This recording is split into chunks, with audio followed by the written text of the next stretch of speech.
ایک دفعہ کا ذکر ہے کہ ایک غریب ماہی گیر روزانہ دریا کے کنارے جا کر جال ڈالتا مگر کبھی کبھی ہی کچھ ہاتھ آتا۔ ایک دن وہ صبح سویرے دریا پر گیا اور اپنا جال پانی میں ڈال دیا۔ پہلی بار جال خالی نکلا، دوسری بار بھی کچھ نہ ملا، تیسری بار بھی خالی رہا۔ چوتھی بار جب اس نے جال نکالا تو اس میں ایک بھاری سی پیتل کی بوتل آئی جس پر مہر لگی ہوئی تھی۔ ماہی گیر خوش ہوا کہ شاید بوتل میں کچھ قیمتی خزانہ ہو۔ اس نے مہر توڑی اور بوتل کا ڈھکن کھولا۔ اچانک بوتل سے دھواں نکلنا شروع ہوا اور وہ دھواں ایک خوفناک دیو کی شکل میں بدل گیا۔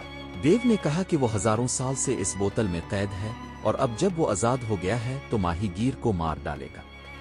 ماہی گیر حیران و پریشان ہوا اور دیو سے درخواست کی کہ وہ اسے چھوڑ دے، مگر دیو نے انکار کر دیا۔ ماہی گیر نہایت عقل مندی سے بولا، مجھے یقین نہیں آتا کہ تم اتنے بڑے ہو اور یہ سب اس چھوٹی سی بوتل میں سما گئے۔ اگر سچ ہے تو دوبارہ اس بوتل میں داخل ہو کر دکھاؤ۔ دیو غرور میں آ کر دوبارہ دھوئیں میں بدل کر بوتل میں چلا گیا۔ ماہی گیر نے فوراً بوتل کا ڈھکن بند کر کے مہر لگا دی اور کہا، اب تاؤ پھر وہیں رہے گا جہاں تھا۔ بعد میں دیو نے رحم کی اپیل کی اور ماہی گیر سے وعدہ کیا کہ اگر اسے آزاد کرے گا تو وہ اسے انعام دے گا۔ ماہی گیر نے شرط رکھی کہ دیو وعدہ کرے گا کہ وہ اسے نقصان نہیں پہنچائے گا۔